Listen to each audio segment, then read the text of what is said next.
Hey, y'all, welcome back to In the Blind podcast. My name is Eric Gunnarsson. This is my co-host, Stephen Barker Lyles. It's me. I'm back. And we are a country duo called Love and Theft. We're and them. Today we are joined by an artist that, we've been in the same circle with for a long time, been on similar labels, been on the same label at one point, and he's had an incredible career. He's kind of done it on his own terms, and one of the GOATs in the indie world, in my opinion. Yeah, So y'all make welcome Mr.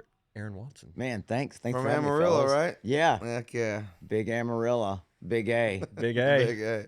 That's me. Amarillo by morning. Yeah, thanks for having me. Thank you for being here. Good to see you, It's, man. We're excited to sit down and talk with you a little bit. Oh, heck yeah. I've always been inspired by your career and the way you've done things, and the fact you've done it as long as you have, and like I said, on your own terms. It's been pretty fun to watch. It's wild one day to kind of turn around and go, "Oh, I've been doing this a while."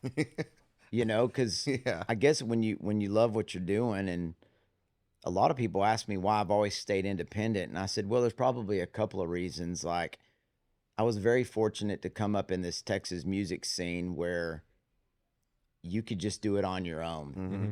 And it was just like, how hard do you want to work is really the question. I mean, I remember Thomas Rhett asked me at a festival in Wyoming years ago. He said, hey, so could you really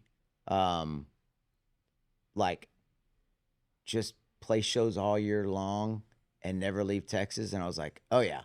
It's Yeah. it's a big place. It's, the seventh largest economy in the world. And Right. there's Yeah. honky tonks and dance halls and rodeos and festivals. And then I remember he asked me, he said, so like tonight when you sell CDs, because we were selling CDs back then, he goes, how much of that will you get?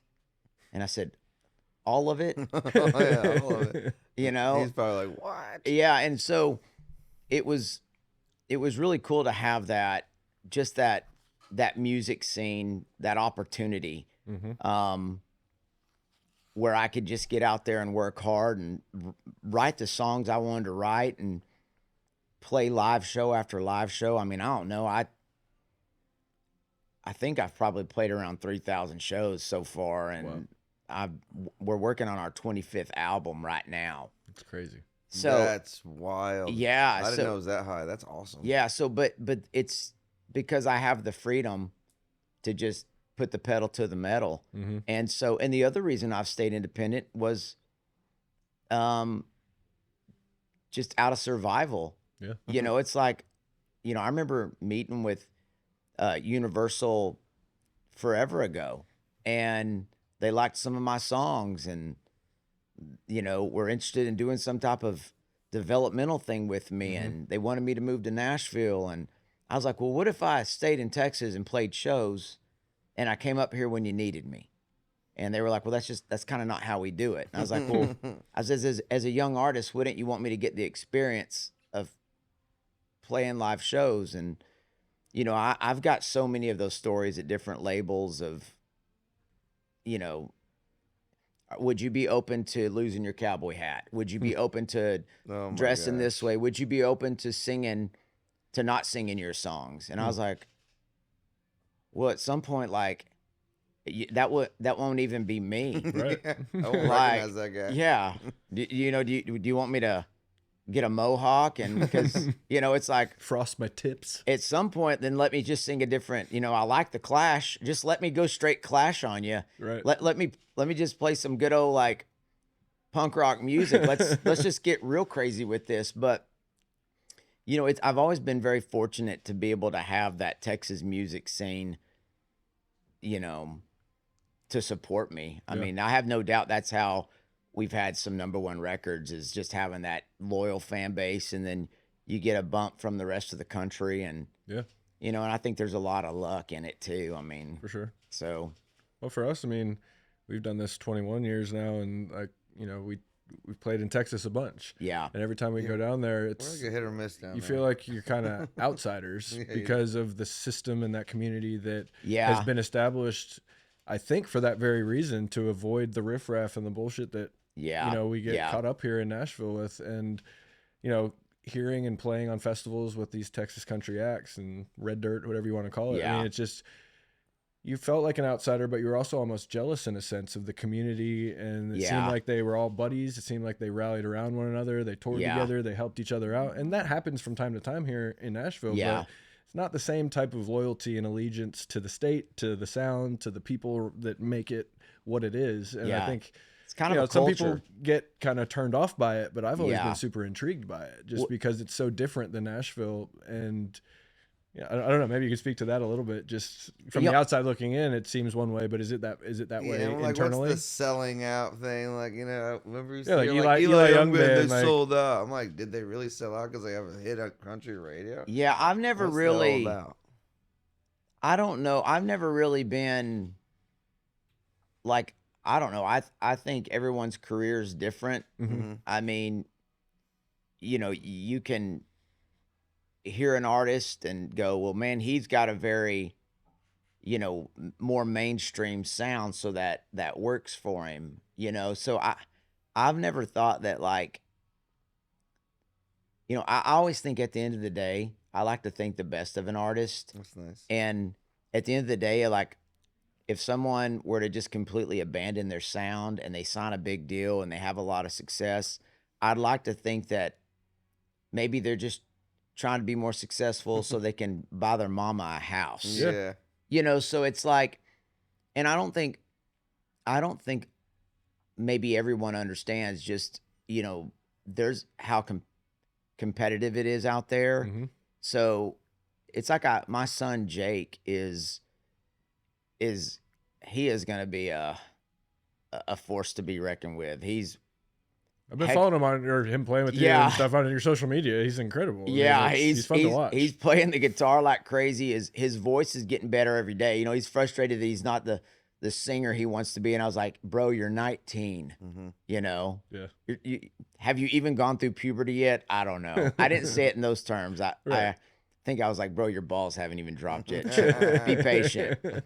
But it's just one of those things, like watching him come up, and I mean, he's already got labels talking to him. And he asked me about that. I said, this is a business. I go, one reason why I've been successful is because I enjoy business. And it's about, when I look at something, I say, is this a good business decision? Does this make sense? And that's really the concrete of my career, is going, is this a good business decision? Will this allow me to continue taking care of my band and all the guys who've been with me for 2 decades? Will this allow me to continue writing my songs and recording them? So I told Jake, I said, man, we're just going to take it one step at a time. But really, back to the Texas thing, it's a bit of a culture. And I think the reason why Texas has that camaraderie that I don't, I've done a lot of things in Nashville that I don't feel here, is I don't think it has anything to do with the artist. I think it has to do more with the machine. When you've got a great act and they don't get the numbers that the label wants, I think once upon a time a label would go, hey, we believe in you guys. You can't hit a grand slam every time you walk up to the plate. You're going to have some bad games. Let's focus on what we're going to do with the next record, and let's continue growing your career. I don't think there's that opportunity for artists in this town. They move on to the next one. I know, it's sad. It is sad. And that's the thing in Texas, is that, like, you have the opportunity to grow your career and keep working. And really, it's kind of at the hands of the artist. Like, how bad do you want it? Yeah. And it's like I've told Jake, where I've lacked in talent, no one will outwork me. And that's kind of like where I'm at right now. I told Jake, I said, I've got a 5-year plan where I'm going to work harder than any country artist in the world. And that's something that I can control. I can't control if I don't sing like Stapleton. Right. I can't control that. God didn't make me like that.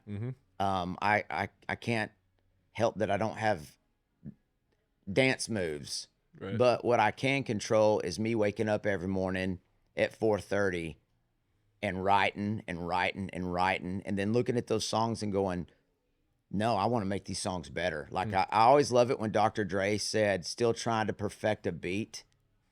I love that. Yeah. And that's really like this new record, Horse Named Texas. It's kind of, it's the beginning of this new 5-year business plan where, I mean, it's crazy. I've already got another record called Honky Tonk History ready, which I'm not supposed to talk about. Greg says don't talk about it, so we won't talk about it. But it's wild because like this Honky Tonk History record, I'm like listening to this going, these are the best songs I've ever written. This is the best I've ever sang. And that's what's exciting. And I tell this to young artists. How cool is it that 25 years, 3,000 shows, 25 records, I promise you I'm more excited about my career than I've ever been. Like, and that's kind of the Willie Nelson business model. Yeah. Willie didn't hit it till the guy was in his mid-40s. Yeah. So I draw a lot of inspiration and hope from that, where it's like, you know, just do what you love. Write your songs, man. Write your songs. I won't name her name, but there's an artist. She's had a lot of success. She's from Texas, and she made a post while she was laying in bed, and she was just complaining about how when her album came out, this wasn't fair, and this wasn't fair, and this wasn't fair, and maybe even talked about some, you know, it's made her struggle financially. But also, I looked at her post, and a week earlier, she was like on the beach in Turks and Caicos. Yeah. And I want to say, hey, honey, if you're struggling financially, you don't go to Turks and Caicos, okay? 100%. You go down to the state park and you camp out in a tent for a vacation. But the other thing is that she talked about like not being able to make money. And I know for a fact this girl could go play Billy Bob's in Fort Worth, probably sell out 2 nights in a row and make $250,000. Now, maybe $250,000 is not a lot to her, but I'm like, if someone's struggling financially, that's a lot of money. Yeah, I'm sorry. I don't know if she's got a 20,000 square foot home that she's struggling to buy. I would be, as a guy who likes having a good business model, I'd say, hey, maybe you sell the mansion and get a smaller smaller mansion. Maybe you lose the 20,000 square foot mansion and you get a tiny little 10,000 square foot mansion. Could you fit in there? I mean, all your stuff, but that's the thing, is it's just kind of how you look at it. Yeah. And I've always just felt real fortunate to be where I'm at. I don't look at other artists that have success and go, I want that to be me. I mean, I'll be honest with you. Sometimes when we play stadium shows, I'm kind of like, get me the frick off this stage and send me back to a dance hall and a honky tonk. Or a festival. But like, I've had moments in stadiums where I'm like, this is not for me. And I don't know if that's me not being confident in myself or me being on some monstrous stage and I'm like, I don't know what to do with my feet. Am I supposed to run around or what? Right. What do we do? I don't know. But I've tried real hard just to focus on, where I'm at and the things that I can control. And that's work ethic, how you treat your fans. Yeah. And it's been fun sharing that with my oldest boy, Jake. And my daughter, she's 16. I don't know how she writes the songs that she writes. She writes songs and I'm like, that's brilliant. Also, why are you so angry at men? Like you've never even had a boyfriend. Yeah. And then my middle boy, Jack, I mean, that boy's buying gold and silver. So he's all into business. Wow. Doesn't care about music, but I get to share that with him. So that's really cool. I think my kids being at an age where they're watching me has really lit a fire under me Like, it's an interesting thing. Like, Mm, oh, okay, y'all are watching me now. Like, all right, So you got to pick up your game a little bit. I got to pick it up. I also got to pick up my game because I can't have Jake whooping me right off the bat. Right. Yeah. Can't happen this quick. That's cool. But that's a cool issue to even have in the back of your mind. Like, Oh, dude. hey, I got to work harder so my own flesh and blood doesn't Yeah. come up here and eclipse me. I'm like, I don't want to be opening for Jake for the next 5 years. I'm fighting for that. I'm like, I'm about to put. I was like, you better get to work if you want the old man opening for you. Yeah. You know. But we're having fun, but I've also told people this. If Jesus came down here and had a song, and he was like, this is the greatest song that's ever been written. Whoever sings this song will be the biggest artist in the history of music. And it's yours. If he gave that to me, I would give it to Jake. Wow. Because Wow. I don't, first of all, I already told you I don't like playing stadiums. Yeah. But as a parent, Yeah. we want to see our kids succeed. Yeah. And that's the legacy. I mean, no one's gonna, it's sad to say, but no one's gonna remember me for my music. Paul McCartney did a song with Kanye years back, and the comments were so depressing. Everyone was like, who's the old guy? Yeah. I'm like, oh, I don't know. The One of the founding greatest members of all one the time. Greatest bands of all time. Yeah, created rock and roll. But that's the truth. Yeah. I can play a Merle Haggard song at a show, and I'll have kids come up to me and be like, is that your song? And I'm like, oh. So that's the deal, is like, and I guess what I'm trying to say is it's my kids, my legacy with my kids is going to live on a lot longer than my music, Yeah. I don't know. I don't get too wrapped up in that kind of thing. Yeah. I've heard it a lot, but someone reminded me recently, and they're like, man, the only person that wants to see you do better than themselves is your father. Yeah. That's the only time that's going to happen in your life. Yeah. And I was talking with my son after basketball practice yesterday, and he's frustrated with himself. And I was like, man, why are you so upset? You played great. And he's like, well, I missed that shot. And he was like, man, I know how hard you are on yourself. I know how hard I am on myself. So naturally, I assume that if I'm disappointed in myself, that you're disappointed in me also. Yeah. I'm like, man, that couldn't be the furthest thing from the truth. Yeah. Like, when I see you frustrated, sure, I want you to make that next shot, but for your own self-confidence, for your own self-esteem. So, because I see how happy you get and how excited you are when you do the right thing, when you score 15, 20 points. I'm excited because you scored 15, 20 points. I'm excited for you. I'm not excited because I didn't score that many points when I was in high school. Yeah. I'm not trying to live vicariously through you like a lot of these dads are. Like, you go screw up as many times as you want, and I'm going to be your biggest cheerleader. Yeah. And I assume for you, it's the same way. thing. And it's the greatest thing, like with my boys playing sports, like, I've told them, I said, if I was ever hard on you, it's because I wanted to see you succeed for you, because I see how frustrated you get when you don't succeed. Yeah, 100%. It's like with baseball. I remember last season, it was Jake's last season, and Jake was a good ball player. We had the team that ended up winning state. We played them the first game of district, and they no-hit us. And this kid's throwing mid-90s. In high school? Yeah. Wow. He's straight up stud. Just bringing it. Yeah. And I played college ball, so I was watching this kid throw, and I'd already heard about him, and everybody's been talking about him, and I was just like, oh man, this could be a long day. And it was cold outside, and there's just nothing worse than getting handcuffed with a fastball like that when your hands are frozen. I mean, but when we played them the next round of district, I told the boys, I was like, this guy's got a nasty off-speed pitch. He's got a blazing fastball. I said, you guys are walking up to the plate, defeated, not being aggressive. I go, dude, he gets ahead in the count right off the bat. I go, every freaking first pitch to every batter is a fastball down the middle. So get up there and take a hack. And if you're going to strike out, least strike out like a man. Like there's girls in the stands watching y'all.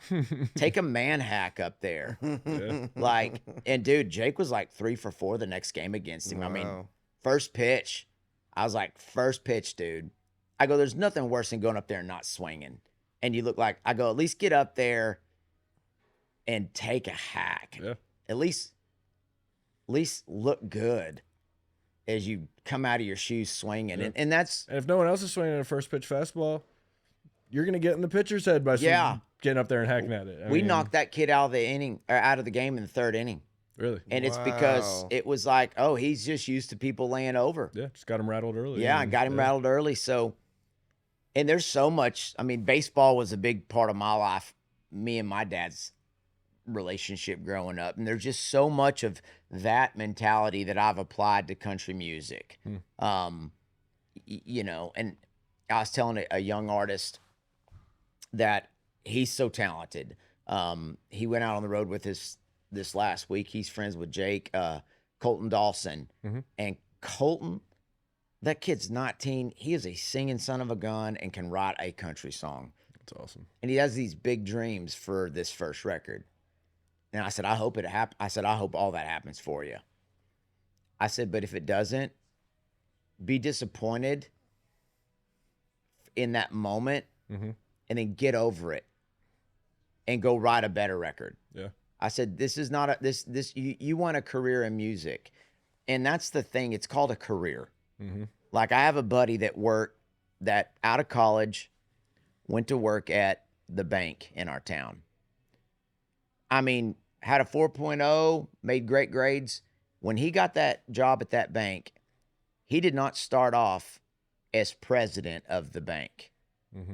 Just now, 20-something years later, has he started being given the opportunity to move up into these executive positions.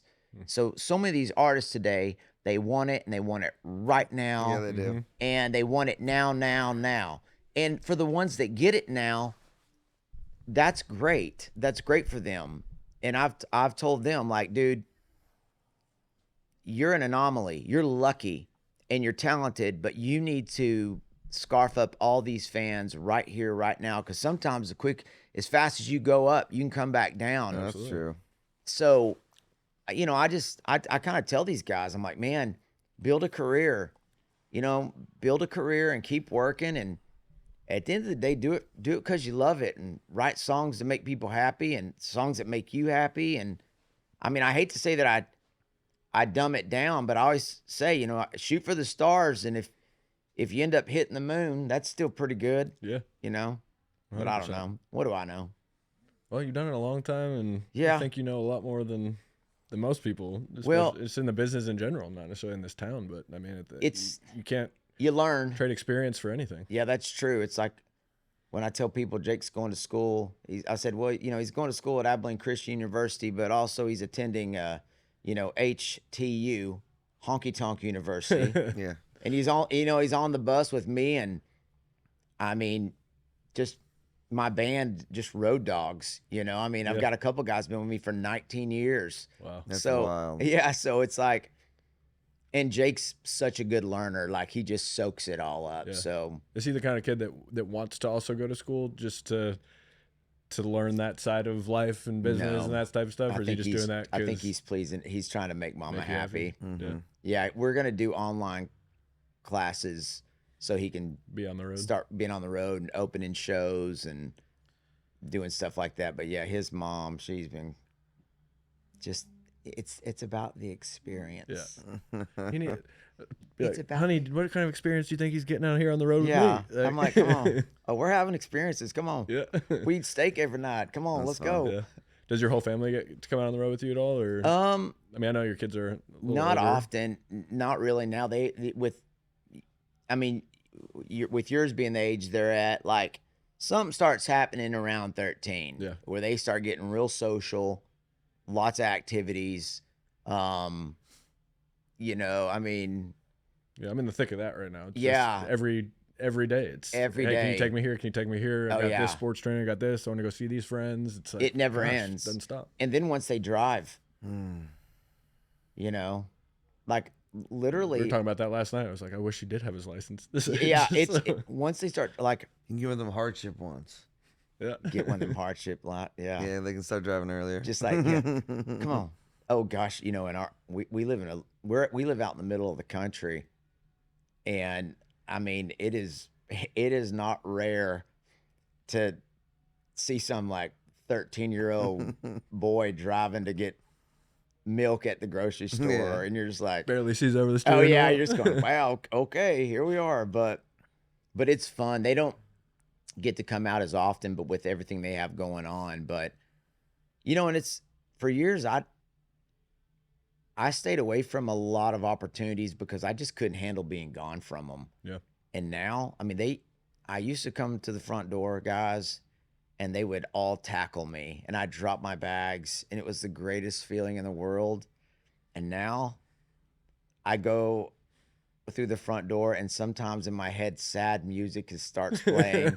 Oh man. And oh yeah, but my dog, or my wife's dog, although it's really my dog now, I mean, she loses her mind, just pisses all over the floor. She's so excited to see me. So I've got that going for me. You can't be pissed that there's Yeah. piss all over the Yeah. floor. It's like, hey, someone's like- happy to see me here. I'm like, listen, sometimes like when my wife's like, wow, it must be nice to be the dog. I was like, she loves me so much, she pisses all over herself when I come home.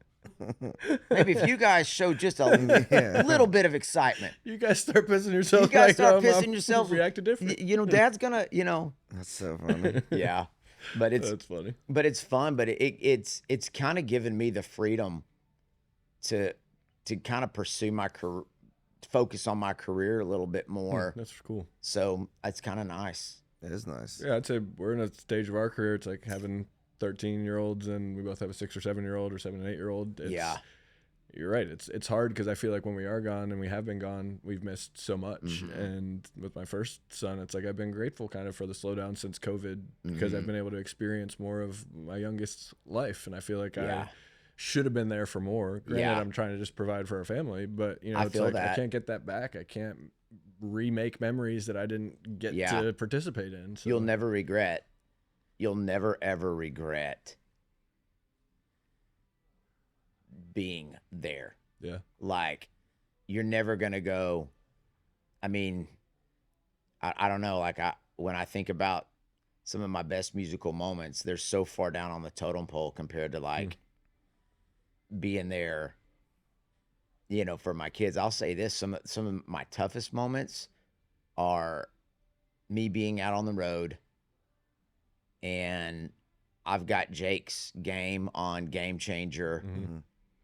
You know, and seeing him, you know, if he struck out and seeing him kind of down, not being able to go, hey, dude, you got this. Yeah. Come on.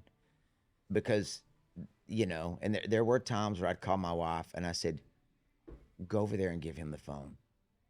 And I'm like, dude, I'm watching on Game Changer. I was like, you're pulling your front side off the ball, and he's wearing you out on that outside corner. Mm-hmm. You've got to keep that shoulder closed and try to hit it the other way. And he'll be like, oh, okay, Dad. And he just needed that. Yeah. And so it's not being there for those moments. You know, it used to kill me. I mean, I'd just be like going, God. But I was always good about taking that red-eye flight home. Yep. And I might be sleeping through the sermon at church on Sunday morning, but I was there. Yeah. You know, so and so it's just, you know, dads have to work, so we have to work. Yeah. So, but it's making the most of those moments when you're home, and Absolutely. sometimes being gone a couple days, man, it gives you this newfound appreciation, and then Absolutely. it makes you dial in more when you're there. So, For sure. but yeah, it's man, they grow fast. They do. I mean, I Mine feel are like, dudes now. That's wild. yeah, it feels like it started yesterday and it's almost over. But and also hearing you speak of, you know, your renewed excitement and your passion, this 5-year plan you have, and working on your career and focusing on that gets me excited. Dude. Also for, you know, later stages of our career, it's like we're making a new record. We're doing this now. We've got some other stuff we're doing that's, you know, really exciting for us. Yeah, And it's like, okay, what if all this happens really, really quickly, and then we are gonna have to miss out on certain things? It's like, yeah, you know, having the experience that we've had over these last 20 years, it's like, okay, maybe we can work smarter, not harder, and we can work yes, the harder we work and maybe the smarter we get, you know, we can be Yeah. more purposeful about how we structure things in order to make sure that we don't miss out on, you know, these crazy cool years of our kids' lives. Absolutely. But then also to know that, all right, once they're out of the house, you know, it's not the end of the road for us. It's like we can keep going. We can keep making this thing happen as long as we're making good music. It's kind of one of those things too. Like I was telling some of Jake's little friends that are all excited. I was like, you're out of your mind if you think you can write a better song than me. I was like, you're out of your mind. You haven't loved. You haven't lost. Mm-hmm. You haven't been writing songs as long as I've been writing songs.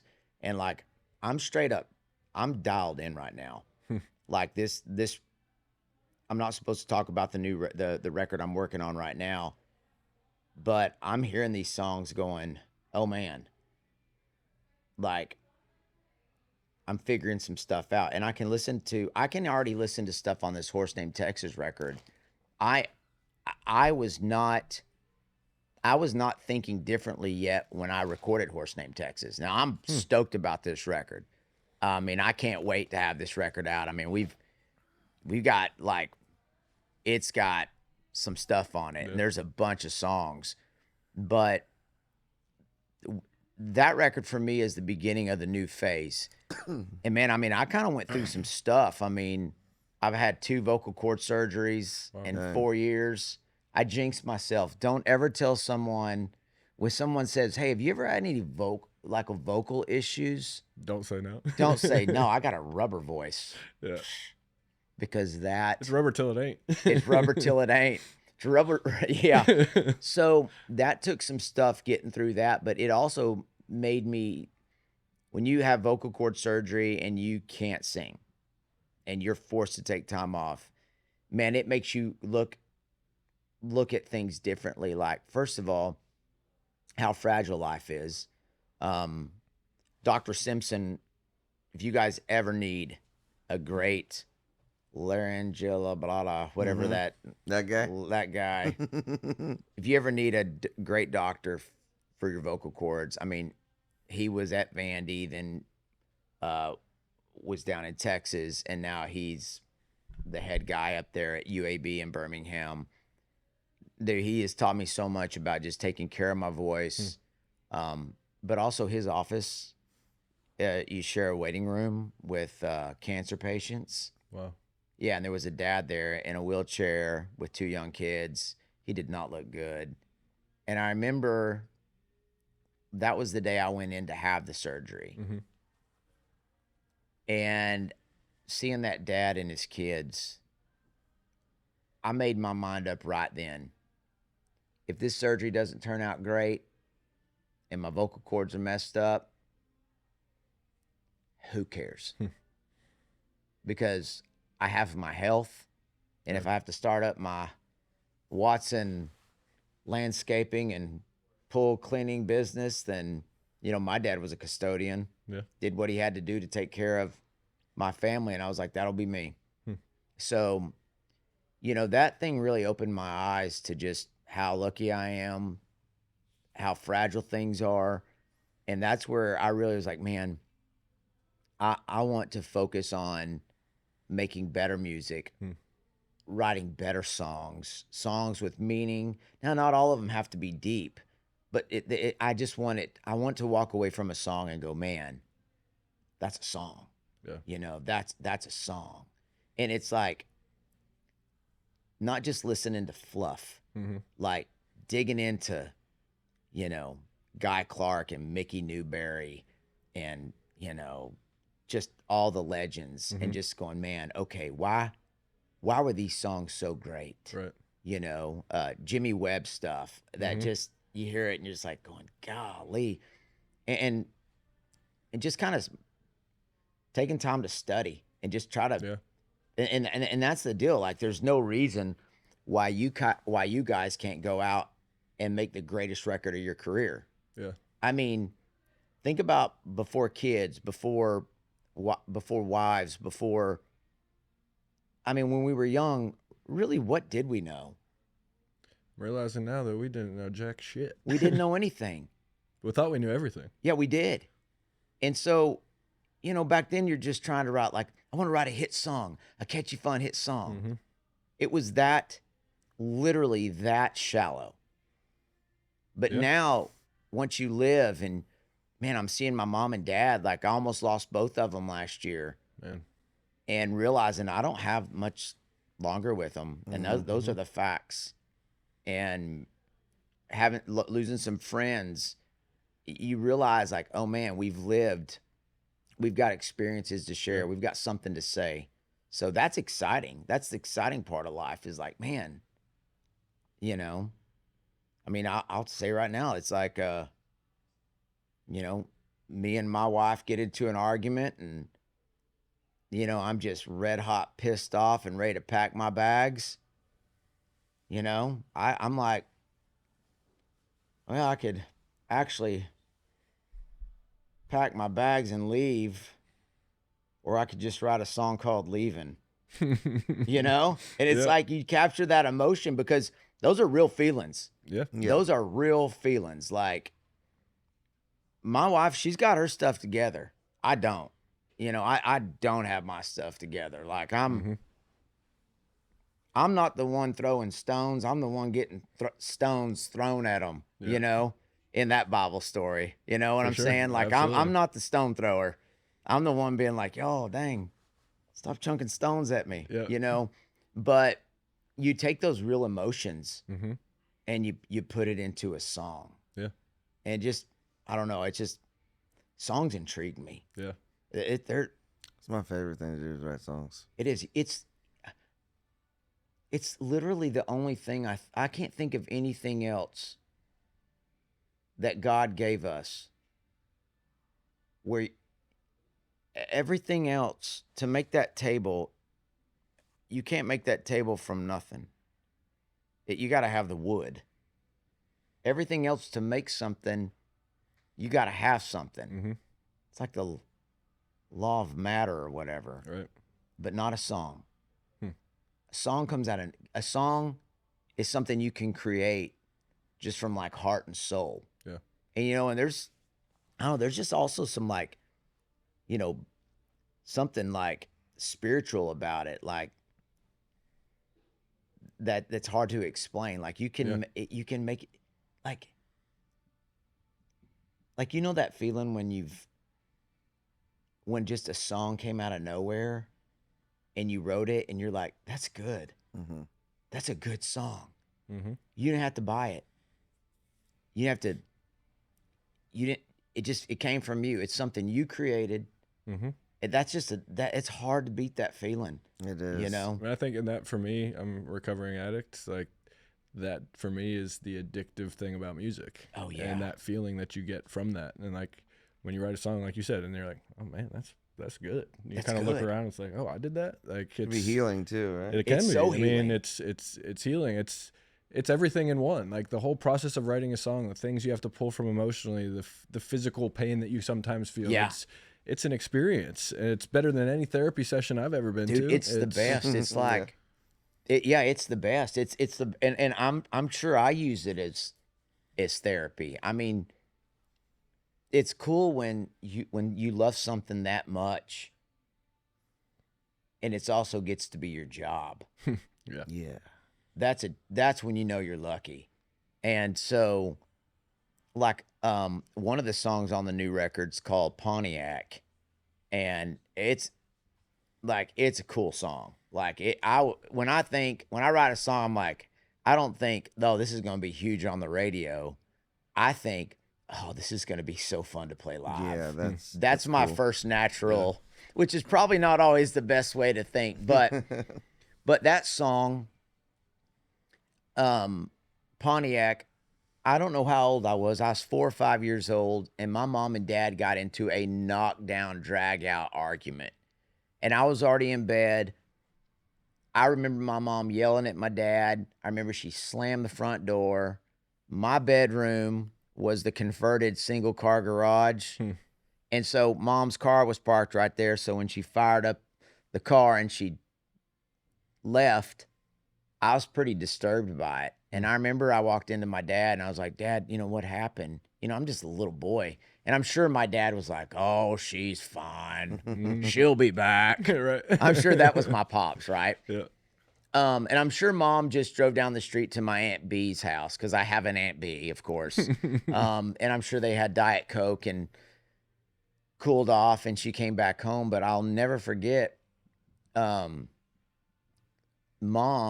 when she got home that night, she may have only been gone 30 minutes or an hour. She came to my room. I'm sure my dad said, Aaron's upset. And I remember my mom came in there to like say my prayers. And I asked her, I said, why were you and daddy fighting? And I'll never forget this. And I was, like I said, I'm 4 or 5, but I remember this. She said, well, I'm going to be real honest with you. She said, right now, I do not like your daddy. She goes, but I love him with all my heart. And that's real. Yeah. That is real stuff, because that's marriage. Like, you don't like them. Boy, I do not like, I cannot stand that woman. I cannot stand that woman. But yet if somebody walked in my house and tried to hurt her, I'd die for her, because I love her. Yeah. And so I wrote this song, Pontiac, and it's just like, you know, it's like, you know, mama, you know, what did daddy do? What did he say, you know, to get you to turn that Pontiac around? You know, like it's applying those stories in life. And so for me, I thought, man, that's so cool that literally 40 years later, a moment in my childhood turned into a song. That's just a cool. It is cool. It's incredible. Yeah. And that's the thing. And what a great thing to be addicted to, writing songs. Yeah. You know, Just and to be able to, like we were talking about therapy earlier, to be able to take that experience that you had as a 4 or 5-year-old, and I'm sure you carried that, whether it was consciously or subconsciously, with you until the minute that you sat down to write that song. Yeah. It just blows me away that God is so cool and how he crafts these situations and these moments that literally can shape the rest of our existence. And in the moment we think nothing of it. You know, it's just part of life, but it's those little things that literally shape us and turn us into who we are. And absolutely, the fact that you can take that 40 years later and write that and probably relate to a crap ton of people, because how many kids have been in that same exact situation? Like, me and my wife were arguing last week, and then we both afterwards were like, oh man, do you think Camden heard that? Do you think this? That? And I'm like, well, of course he did. Like, if I'm thinking back to all the arguments I remember my parents having, it's like, it also forces you to be just a little more aware of everything that you do and you say, and how even a kid hearing that argument, that could turn him into an anxious ball of nerves for the rest of his life. It could also make him not that way. Yeah. And it's just a crazy thing to think about, the responsibility that we have as parents. And also as entertainers and artists, to take our stories, take our experiences, and put them out there for other people to hear and relate to. It's like amazing. What you've been through, talking about you recovering. You've been there and you've done that. And there are people that are still in that fight, and they need encouragement. And it's one of the title track for Horse Named Texas. It's kind of about my career. And, you know, it starts off, saddled up my dreams on a horse named Texas. Hit those honky-tonkin' trails like those outlaw boys. Been roping cowboy songs on a horse named Texas. Tied a few good ones down, made a lot of neon noise. That's cool. It's kind of that deal. But like the second verse came up short, got bucked off, had my heart stomped in the dirt, but I got back up, got back on time and time again. And after all these years, I've learned a winner's just a loser who keeps on losing till the day they finally win. And it's putting little things that I've experienced in there, or like the bridge. It's like, you know, why am I doing this? Why am I doing this? And that's when I wrote the bridge. I was like, I've gotten where I'm like, bridges mean more work. And if like, unless I got something great to say, I'm not saying it anymore. But I was like, you know, why am I making music? What's the point of all this?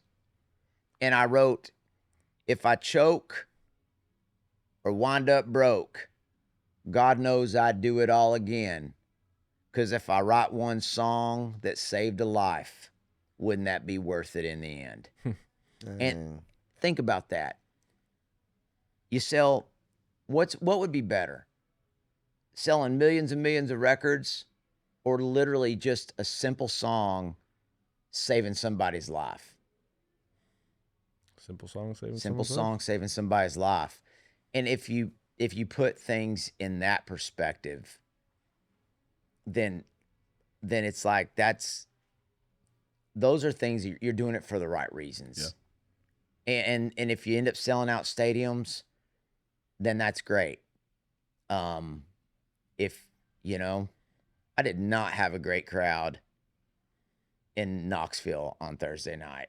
The last time we were there, it was great. I don't know what happened. Y'all know, y'all played enough live shows. You win some, you lose some. Yep.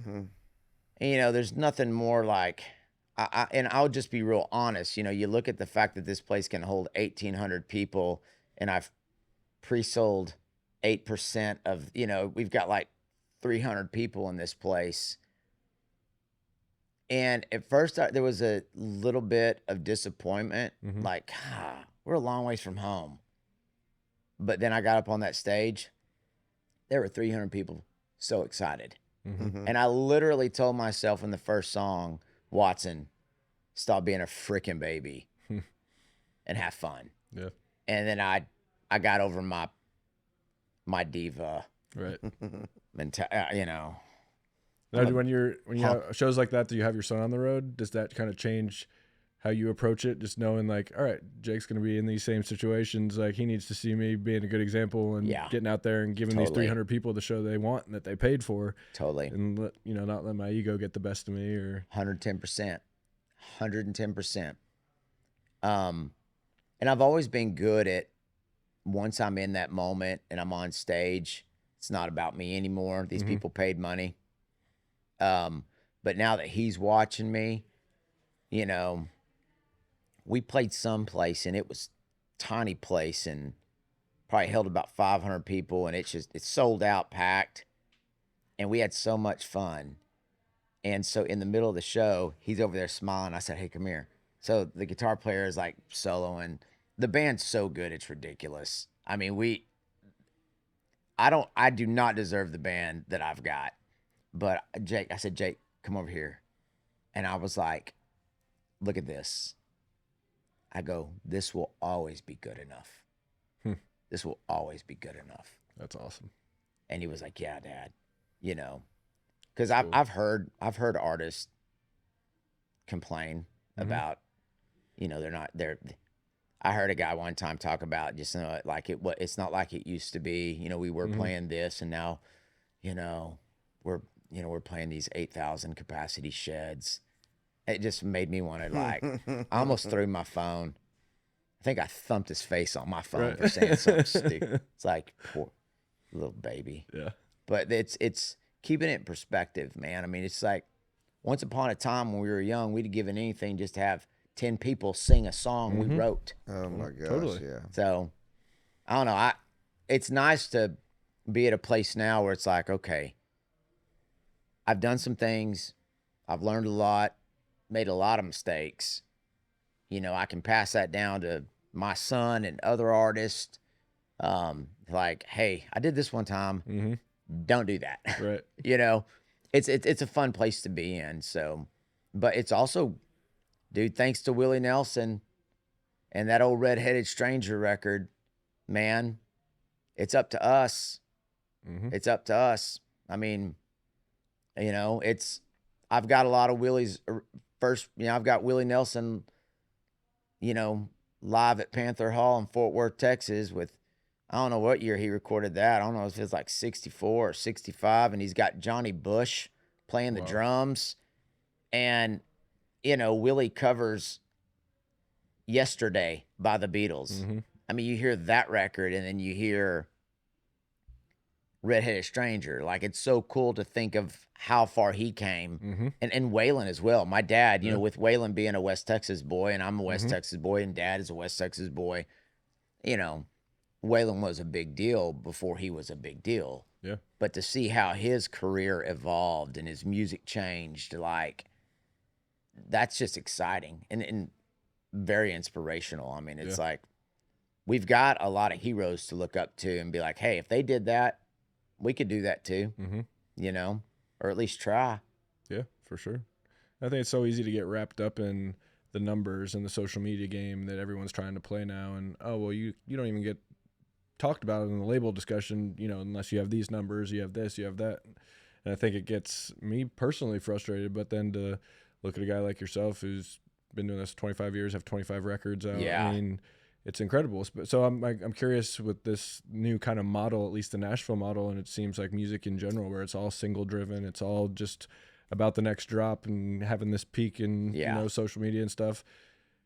When you're putting together a whole record, do you even think about that at all? Like, even because I'm sure there's people that are throwing it at you. I'm sure you're seeing it on social media, but I think what's cool about you and just that Texas thing is, like, it doesn't seem like many Texas country artists or people that come from that part of the country have sold out in the sense that, okay, I'm just going to the waterfall model. I'm just going to release single after single. Yeah. So when you're putting together an album, are you still doing it the old school way where it tells a story from front to back and all the songs are cohesive and, you know, I like that. Because I love that. And I hate the fact that thing. It's kind of been sucked out of the Nashville kind of thing. But. Yeah, I really like that. And, you know, I will say this, it's funny because I've had a couple people at labels come up to me and say, man, you know, not gonna lie, you know, we didn't think the Texas thing would work, and you had some success, and, you know, you opened some doors for some of these Texas artists having success today.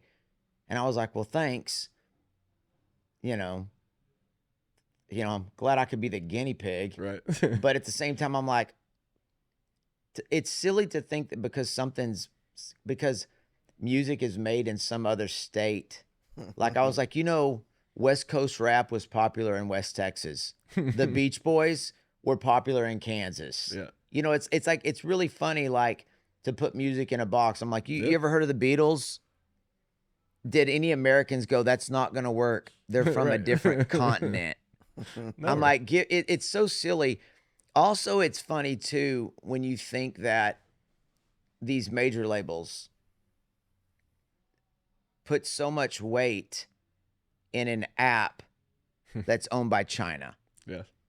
Like, I chuckled when everybody's like, TikTok may go away. I was just chuckling. Because, you know, if it went away, the next day record labels would be like, where are we going to find our talent? Yeah. And so it's one of those deals where I don't invest a whole lot in that.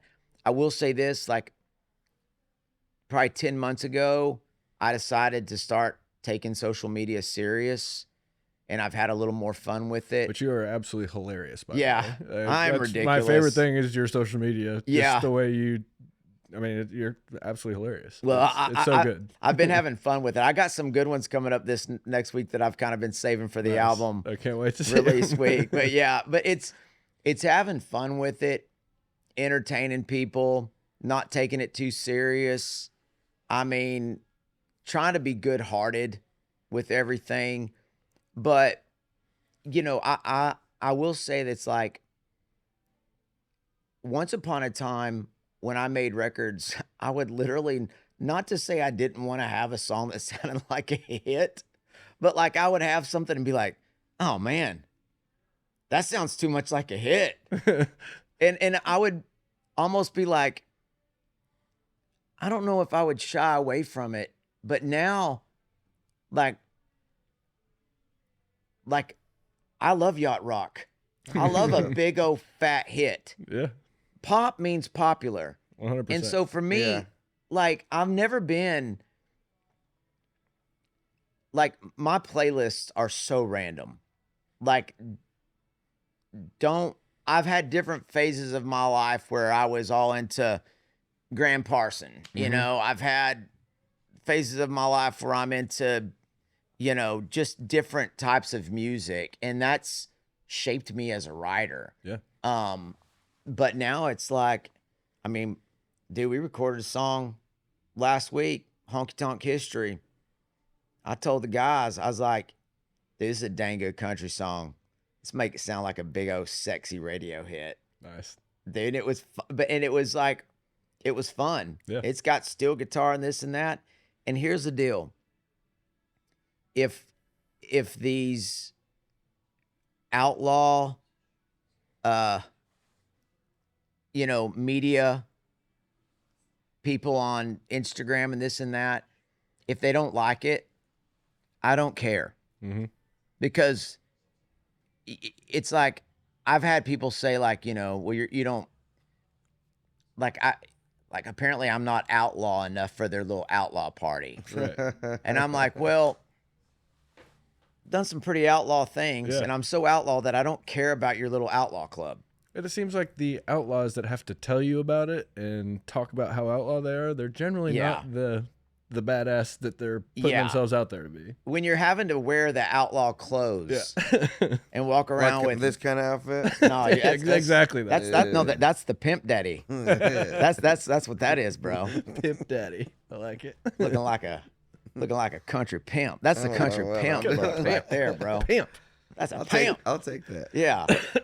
But that's the deal, is like, I don't even care anymore. Yeah. Like I've never really cared, but I'm at a whole nother level of not caring anymore. Like, You extra don't care. like if somebody says something awful to me on social media, it almost brings me enjoyment now. Mm-hmm.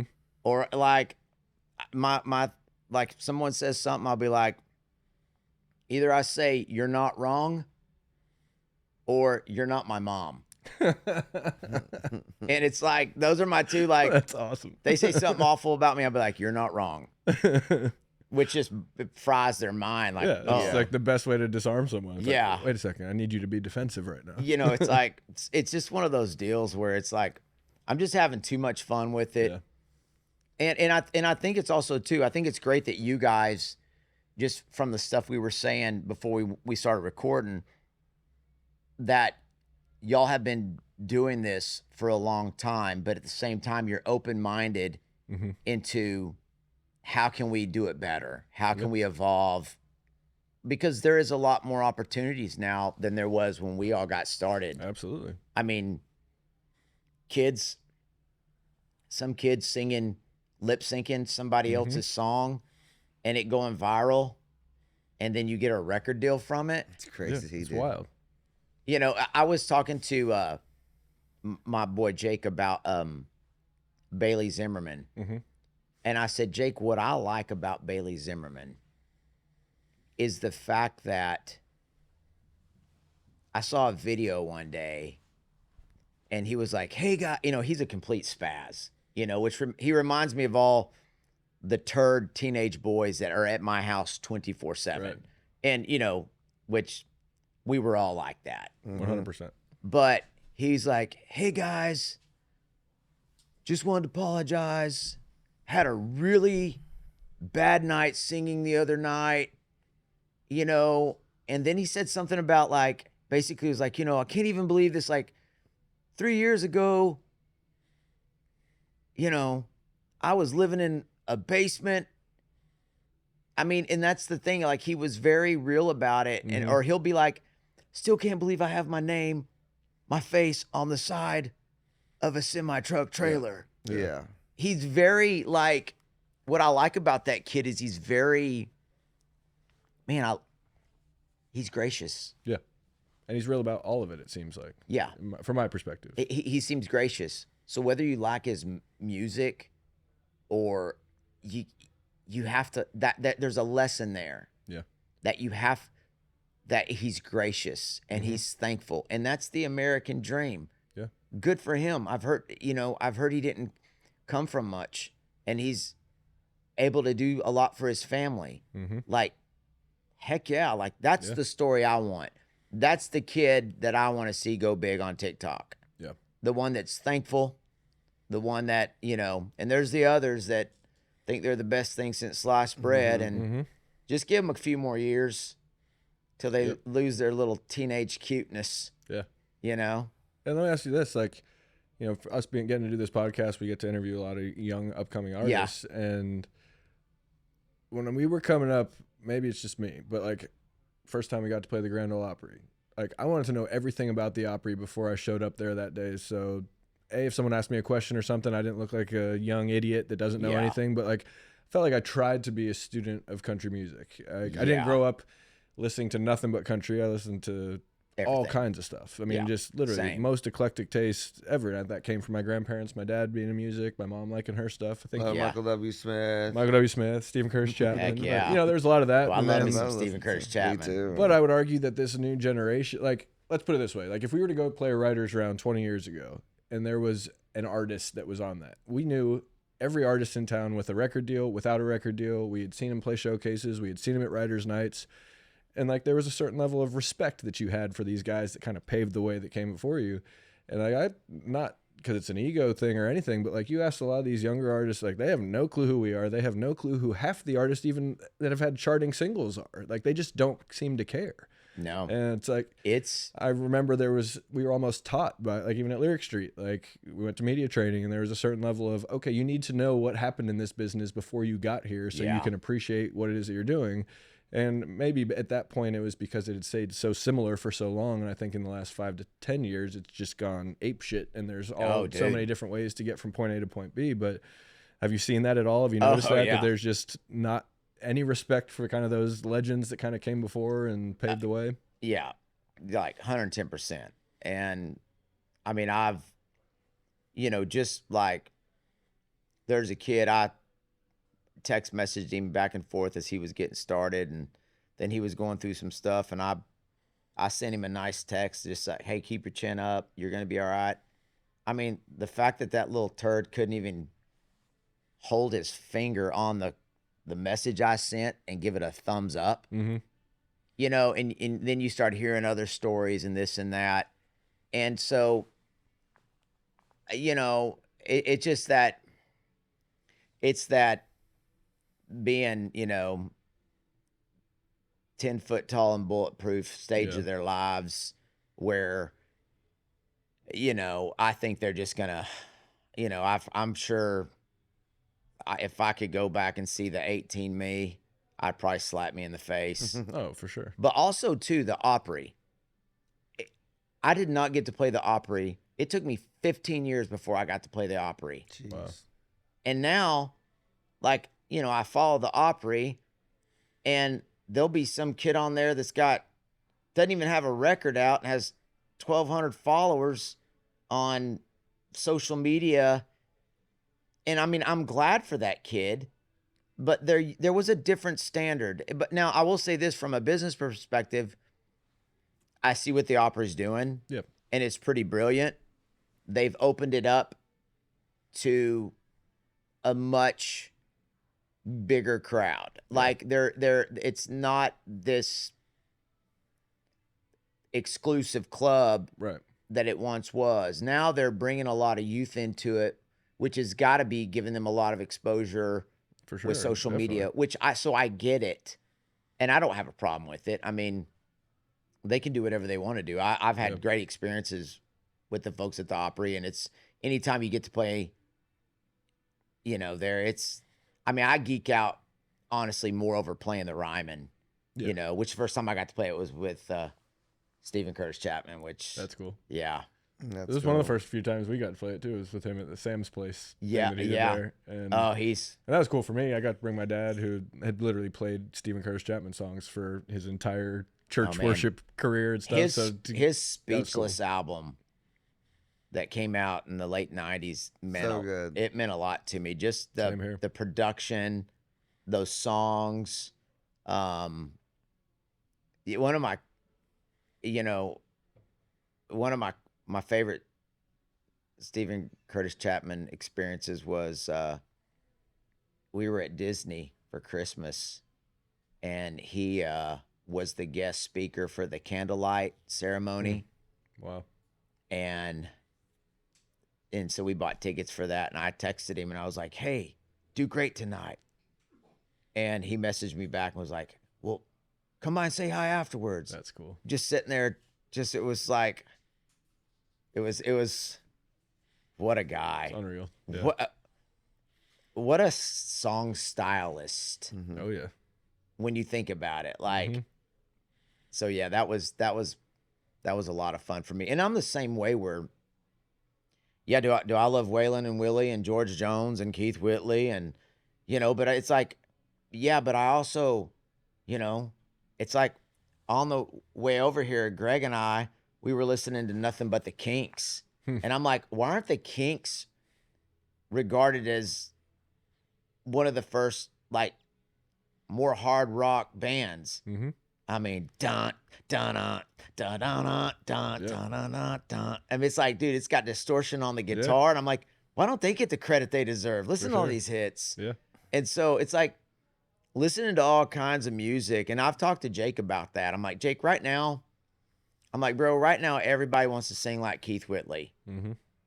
And that bores the fool out of me. It does. Yeah. It bores the fool out of me.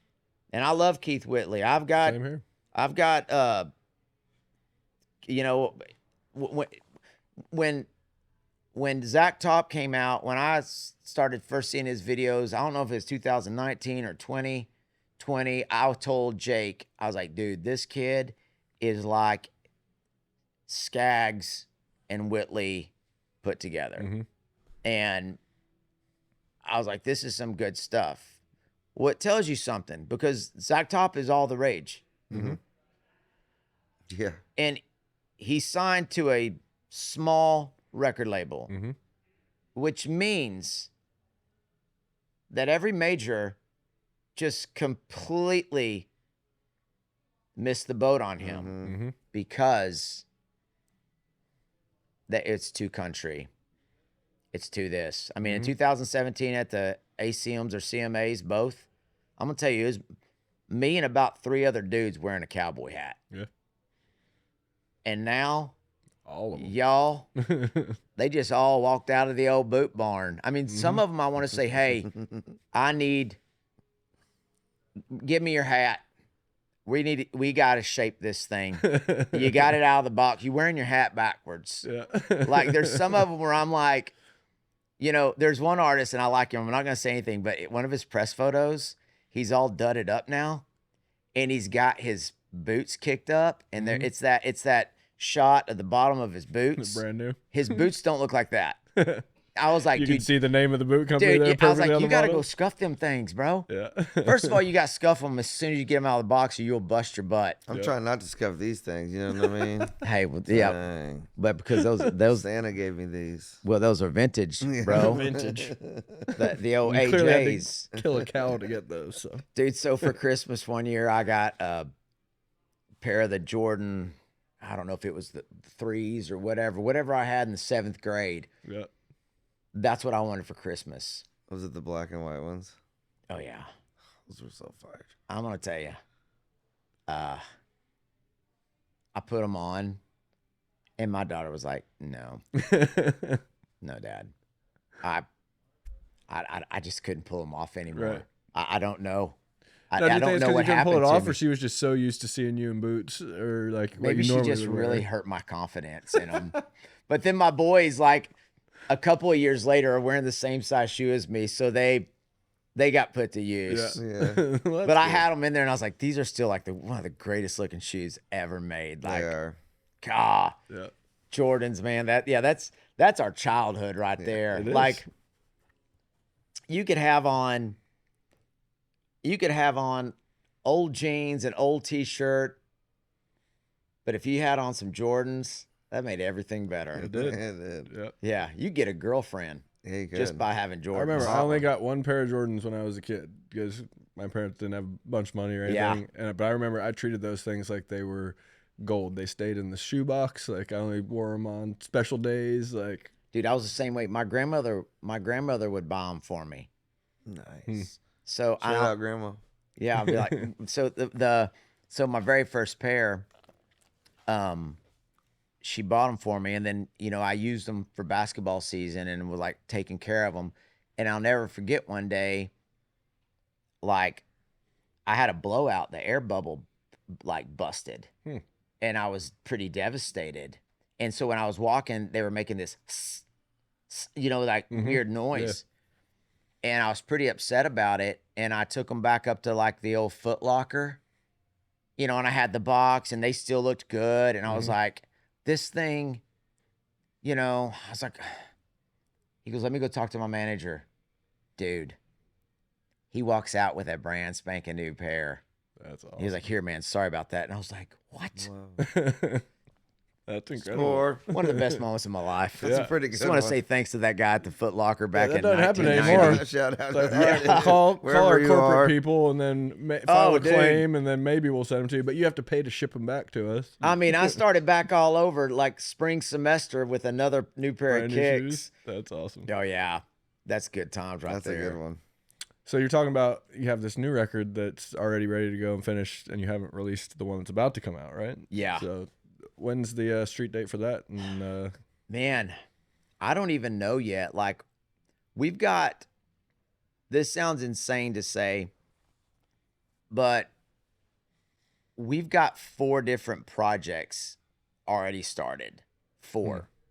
Because it is full on, we are going to be blitzing country music. Now, at the end of this 5-year thing, I might be like, peace, I need a Right. break. I probably won't. But, like, are we've you got, in year 1 of this 5-year plan? oh, yeah. Ella? Yeah. Starts Okay. on Friday, Nice. March 6th. It's fun. I'm happy for you. Yeah, it begins on March 6th. And the thing about it is that it's going to succeed. I'm going to be successful because my goals aren't related to this erratic, uncontrollable music industry. Right. You're My- in control of the things you can control. Yes, my 5-year plan is I'm going to put out more music than I ever have in my career. We have a little side project that I'm working on, and all that music is going to be used towards raising money for St. Jude's. That's cool. So I've got this whole different thing that maybe people won't even know it's me. But I'm having fun making music. Is it sonically different? Is it Oh yeah. writing wise different? It's just a whole different thing, like a true side project. It's a in that true, sense? yeah. Okay, that's cool. It's a true side project that it's the honky tonkiest thing ever I've ever done. But it's doing that to try to do good things with music. That's cool. That's And great. so, but I'm excited about it. And I'm excited about this and I'm excited about that. So my goal for the next 5 years is to put out the best music I've ever made, to put on the best shows I've ever played, to be better on social media, to be just better for my clientele. Yeah. And those are the things that I can control. You know, if we send these out to radio and they don't like them, you know, wow, I'm surprised. You've never told me that before. You know, but I'm going to be all up in their kitchen. They're going to get real tired of telling me no for the next 5 years. That's awesome. Like, the house is paid off.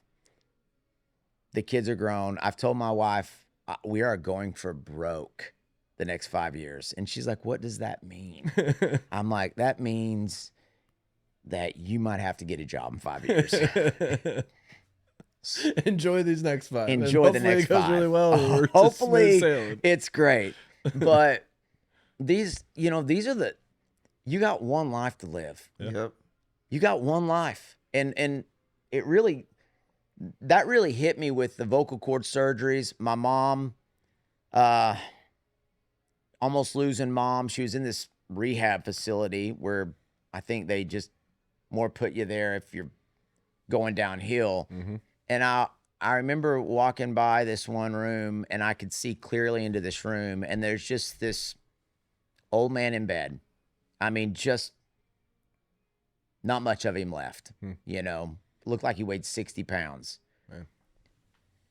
They had hung one of his pictures on the wall of when he was in the Army. And I mean, he was high ranking something, and he was a man's man. He was stout, handsome, looked rough and tough. And I remember looking at that picture and then looking at him in that bed. And I was like, yeah, it is short and sweet, and maybe not always sweet. Like, I mean, it's kind of like, so it's really one of those deals where like, man, I'm here to I'm here to have fun, make music, do some good with it. You know, maybe I'll be driving Jake's bus in 5 years, but Do you have like, a CDL? no, I'm gonna go get it. I need to Just go in get case. it. Just in case these 5 Well, years backup don't go as plan. unplanned. So I drove my bus for like 3 years without a CDL. Yeah. Nice. One day got pulled over and the guy was like, "Man, you really got to have a CDL to drive one of these." I was like, "Okay, I'll go get one of those." Yeah. I'll get on that. Sorry about Get that. right on it. Yeah, sorry about that. I thought it was an RV. It's like, no. But That's funny. dude, I'm just having fun. That's awesome. I'm having fun, and dude, I mean, I'm excited to hear y'all's new stuff. Thank you. Thanks, man. I mean, we're that's- excited about it. Dude, you got lot them up. Thank you. Like lot them up. That's the plan, and and honestly, it's inspiring to hear you talk this way. Just It because is. I think, I mean, we were just talking last week. We are like, man, it feels like for the first time in a long time, we have something to be excited about, that we're proud of. That, you know, and we've been putting out music for years. We've been working on stuff, but it's almost like just grasping at straws, trying to stay Totally. relevant, and really approaching it probably in a probably not the best way, just because you're doing it from a place sometimes of fear or desperation. Just Yeah. like, I got to I was pay gonna the say bills. I got to desperation. do this. Just got to get something out. Like, sure, that's Yeah. great. Let's put it out and see what happens. And kind of lose yourself in the artistry just because of the nature of the business. And I think, you know, we've tried to set ourselves up with some different things, different irons in the fire. Just Dude, that's awesome. so we're not just a one-trick pony. So there's, you know, more than. Yeah. I don't know. I think ultimately our goal is just to, again, put out the best music possible. And I don't Dude. know if we've been able to do that in the last few projects we've done, just because of that kind of desperation. So Well, to be excited about it is a good feeling. And Oh, then that's a also great feeling. to see, you know, like we're saying, asking young people that are our same age, that are doing it a completely different way than us. It's a cool time in the business because it's different than it's ever been. And Yeah. I think there's more opportunity for people. And sure, there's, you know, an oversaturation, I think, of mediocrity. And it's Yeah. like, all right, how do we figure out how to rise above that? Absolutely.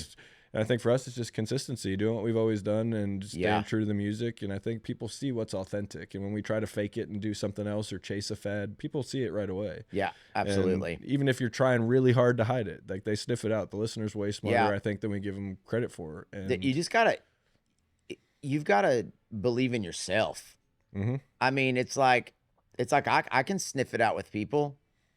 Like, if I see an artist and he's got some cool pop thing going on, if he's selling it to me, I'm buying it. Yeah. I'm buying it. Yep. Because it's about the music. There's this girl I was writing a song with this last week. Her dad and her came to town, and she has one of the most wonderful, unique voices I've ever heard in my life. And I was like, continue to push yourself to be a better singer. You know, you might want to tone the twang down a little bit and work on your diction so that I can understand these lovely words that you're writing, but don't lose who you are. Yeah. I go, not many people can sing like you. And what is a good singer? I don't know what a good singer is, because guess what? If Chris Cornell would have been singing next to me in church, I don't know that I'd have thought he was a good singer. Yeah. I don't know how well he would have sounded. I'd been like, man, that guy's loud and but different. and different. But it's like, what is a good singer? A good singer is someone who takes the voice that God gave them and does and becomes knows how to make their voice the masterpiece that it is. Yeah. I mean, that's what a good singer is. Mhm. Now, it's like Keith Whitley, great singer. Guarantee you he couldn't sing a Soundgarden song very good. Yeah. That's not who God made him out to be. Yep. So it's like, it's very subjective. Absolutely. And so to get out there and get excited about your music, just make some great songs. I mean, that's that's the best feeling. Like I'll tell you, I'll tell you things that I'll let fire me up. I went to a big publishing company, got a buddy that runs that place. Mhm. I was right there with Greg and Tony and all the managers, and told him, I said, man, I got this 5-year plan. We're going to be putting out some good records. I said, I'm going to shake things up in this town a little bit. I said, I've done it before. I'm going to do it again. Mm-hmm. And I said, I'd love to write with some of your great writers. And he looked me square in the eyes.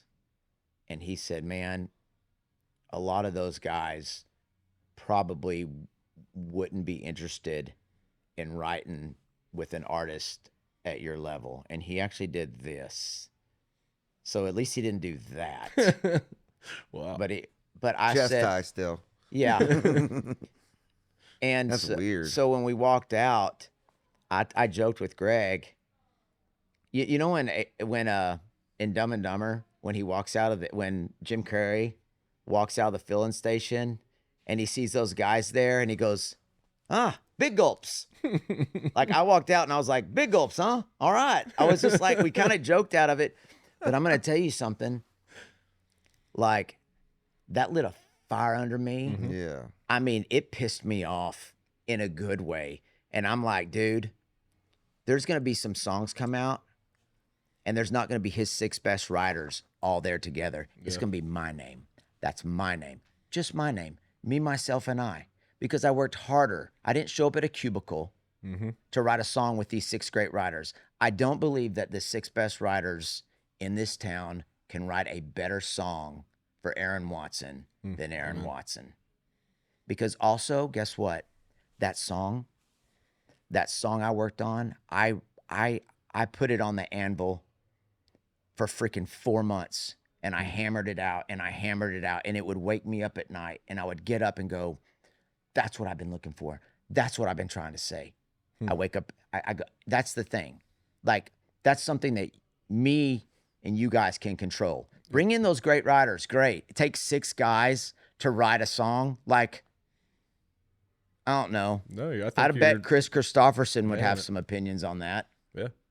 And to speak to you, I mean, we were talking with Greg out front earlier before we got in here, and he was like, man, I don't think I've ever worked with a guy. I haven't worked with a guy that has more solo 100% rights on his records than you. And I think that's a testament to you and your passion for your craft and your love of music. I love it. I love one of my coolest experiences is I got a BM. I haven't won many awards. I've won a lot of awards in Texas, but I haven't got many things here. But I got something in like 2018 for the, I don't know, whatever, most played song on mainstream radio for one of my songs. They gave out 40 of these awards. We sat there, and when they'd call out an artist, the artist would get up there, and there would be 20, 30 people up on that stage, and there'd be the publisher and the label and all the writers and all the writers' publishers and this and this and this. Well, when they called me up there, it was just me all by myself. And I think that guy's, was Greg, was that Jody Williams? Jody Williams shook my hand, and he said, I think you're the only 100%er that we've ever had. Wow. And I said, what does that mean? He said,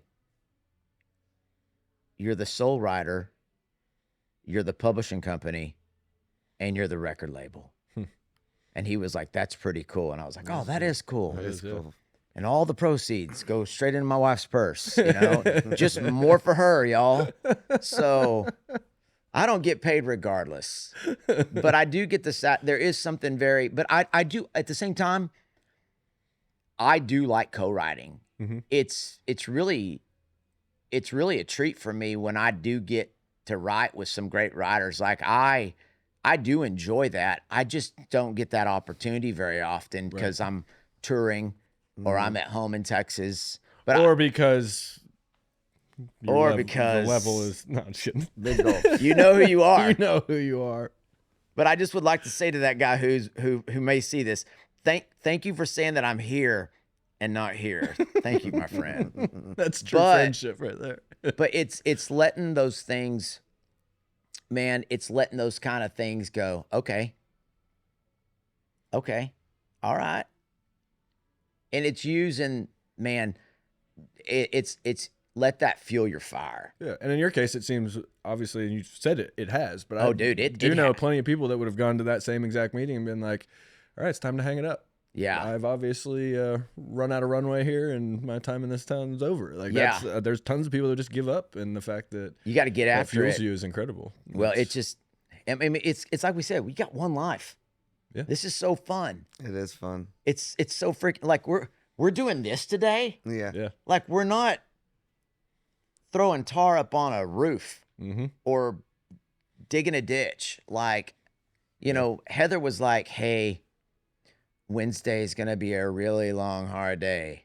And I was like, okay, what, going around and talking to people?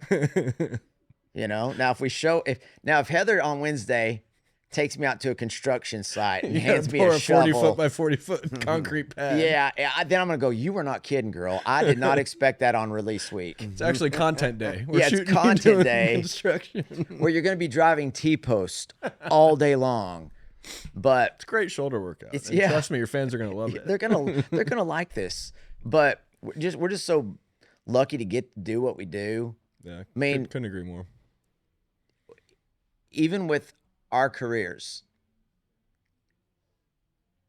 there's 1% of artists who've had more success than us in the grand scheme of things. There's 98% below us that would love to give anything to say, I've been making music for 20 years. Yeah. Yeah. It's crazy. It's crazy That's when a wild way to think about it. hey, we've been doing this longer than the Beatles, boys. That's crazy. It's wild. Yeah, and so much of it when you put it in perspective like that, and I think we lose sight of that so easily Yeah. because we're focused on that 1% that's had more success than us, not the 98% that want to be doing Yeah. or 99% that want to be doing what we're doing. And I think Yeah. we lose sight of how cool this job is and how Yeah. rewarding it is to get to wake up and make music for a living. And then also to have that amazing thing just always floating there. It's like we're a moment away. We're a song away from having more success than we've ever dreamt Dude. of. And that's what keeps me going. It's like, Like- there's very few businesses where you can just Dude, have something happen like that. like we played did a little song swap with Van Perry Mhm. and it's Kimberly, right? Kimberly. Oh, dude, she gave me just a good old fashioned butt whipping up there. I could not hang with her. Really? Like I was like, oh yeah. She just, I mean, I was very impressed. But she was talking about one of their songs, Psychological or something. Mhm. It came out like 15 years ago, and it has gone viral, Really? and it's blown up. Huh. And how cool is that? That you could strike it rich. Yeah. Something goes viral. 15 years after the fact. Yeah, and then it's wild. It's a wild That's thing crazy. to go, that's cool. Yeah, and then potentially now relaunch her in this new configuration as a superstar again. Yeah. After maybe they probably thought they were done too. Yeah, Like, it's like, oh, there's a new. So, I mean, it's like phases and stages. Hmm. You know, it's like, I don't believe that your career is a moment. It's called a career, you know? And no, here's the deal. Nobody in this town knows what they're doing. Like I said, I mean, it's wild now that I've been doing this long enough that I've got guys my age that are like running labels and stuff, but they're searching TikTok for the next Yeah. big star. And so it's just one of those things that, like, I don't know, everybody loves Hank Williams Sr. now and Willie now, and you know what made Willie wasn't a record label. Yeah. It was Willie. And of course the whole town loves him now, and he's painted on murals. Yep. Which is, I mean, it's kind of funny It is. because Especially if you read historically how they were treated when they were supposedly in their heyday. Like it, I don't yeah, know, it's wild to me that, again, like we were talking It's about earlier, the people inspirational. that don't understand country music history yeah, and don't understand what these guys have gone through throughout the course of their career. It's pretty wild, but it's also, like you said, it's very inspiring. yeah. Oh, it's you know, and there's so much to draw from that, and you know, it's at the same time, like, you know, when I'm also open to new artists. Like, Yeah. you know, I took my daughter, you know, she went to 2 of the Taylor Swift concerts at it's a Eras tour. Mm-hmm. And, you know, of course, dude, she dressed me up and I'm wearing a cardigan. And, you know, and I was like, and it's one of those, I can tell you this, I've cried at 2 concerts in my life. One was at a Paul McCartney concert because it was Paul McCartney and he was singing a song that he wrote about John. The other concert I cried at was at Taylor Swift's concert because She was singing "Hey Stephen." yeah, Yeah. and it was, and that's Couldn't leave exactly, it hanging. and you know that's exactly what it was. Which my daughter knows the story about you because it's crazy, which is a little psycho, A little bit. but I that was. Sorry, I couldn't leave it there. I was like, man, I actually was like, you might be about to say something emotional, but I gotta let it out. But Actually, I really want to hear why you cried at Yeah, the I Taylor do too show. now, actually. watching her, Yeah. not Taylor, but my daughter. Yeah. Yeah, it was, and I got so much actually. I got some street cred from my daughter at that concert, because afterwards people were stopping and asking her dad for pictures. So I was like, see, some of these, but also one of the weirdest things ever happened to me at that concert, and I'll tell y'all, after Biba Doobie or Biba, some girl named Biba Doobie, Biba Dooba, I have no clue. I don't know. I'm not the guy. After Biba after Biba Doobie's show, my daughter said, "Hey, Dad, Taylor's concert's like 3 hours, and you know how you always have to go to the bathroom." That's what she said to me, and I was like, "So this is my time?" So she's like, "Yeah." So we go up. We had really nice seats. We go to the bathroom, and the girls' bathroom has a line like going down the hallway for a mile. The men's bathroom is no one there, and I was like, "That's right." So I walk in. There's like this high school dude next to me as we kind of walk in at the same time. We go through the first door. As we go into the next door, that bathroom is full of high school, college girls. That kid said, "Oh, heck no." And he bailed out. I'm about to piss my pants. And there's 3 or 4 urinals and one stall that these girls are all waiting for. And there's dads like leaning as far into that urinal as they can. And this dad looked at me as he walked out and he was just kind of like, Hey, what are you gonna do? so I said, "Okay, I'm doing this." So I go use the bathroom as I am mid-pee. That's the best way I can put it. Midstream. As I am midstream. That's a better way to put it. Midstream. I bet that's never been said on a podcast before. Probably As not. I'm in midstream, a girl behind me says, "Hey, Aaron, why don't you sing us a song right now?" No way. And they start laughing, and I felt my face get all red, and I said, "Girls, that's just wrong." And quickly That is zipped up. So funny. And as I storm out, I realize I didn't wash my hands. So I was like, "God, I gotta wash my hands. They could be videoing this. I don't want to be the guy that doesn't wash his hand." So I turn around like an idiot, wash my hands, and then I just walked out. And I was like, "God, Swifties are ruthless." Yeah, they are. That is so flipping funny. "Hey, Aaron, Sing us a Sing us a song. song. sing us a song." And I tell Swifties, if I post something funny and they're like, I'm like, "You girls, don't you bite the hand that feeds you? Who you think buys you all that swag and buys you tickets?" So true. Yeah, I told Jolie during that concert, I said, "I want you to look at this right here. I want to give you an idea." I did the math. I said, "Okay, go down 8 rows from where we're at. Go down 8 rows and go across from here to there." I said, "See this little section?" I said, "Your dad will play 150 shows next year. and not make that much money, just from this row to that row to there. That's and she was crazy. like, really? Which I thought she would be like, thanks for working hard, Dad. But I think it was more like, God, Dad, Pick up your game, Step it up. dude. Step it up. step it When up. does Bringing this the vibe 5-year down. plan start, Dad? Yeah. Jeez, Dad. Get to work. That's Be really better. funny.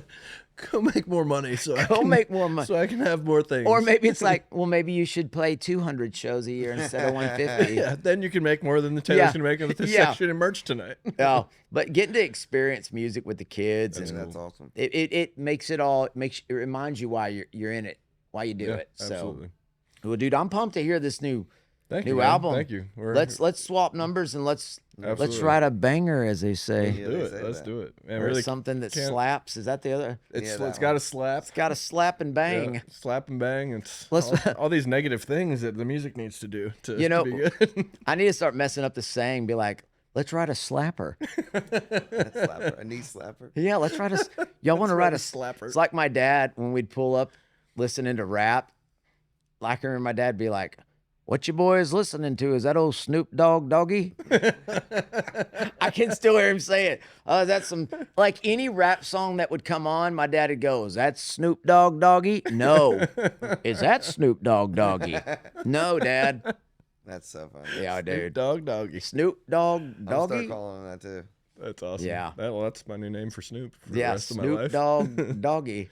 That's amazing. But man, thank y'all for having me. Hey, thank you for coming on. Hopefully, It I was gave really- you a whole bunch of baloney y'all can No, cut No, out it and was crop act- through. So, cut It was through it a all. good education, and I feel like I learned a lot today. So, well, man, thank you. y'all inspire me too, man. Just to, when I hear stories of guys just grinding away, dude, that's what makes the what makes the win that much Yeah. sweeter. It does. So y'all gonna get that win. Go get that W. No, thank you. Well, you too, man. I'm really for your excited to time. see what Yeah, happens. let's go get and some W's. I would love that.